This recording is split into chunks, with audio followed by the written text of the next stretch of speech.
Hey guys, welcome back with me again in the channel. On today's tutorial, I'm going to show you how you can remove an apps from your Android home screen. So if you got an app that you want to hide from your home screen, this is what you need to do. So first you can just select the apps that you want to hide. So for example, I want to hide this snapshot apps from my home screen. So I'm going to just long press on it and this will be show up, and you can just click on this remove a button. So by removing the app, you can hide the apps from your home screen, but the apps is still installed on your phone. So let's find the app, click on settings, and here find apps, this one.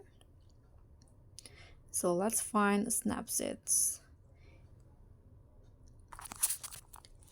Okay, I'm going to just click on the search column at the top, and you can see the Snapseed app is still installed on my phone, and I can just open it, click on open to open the apps.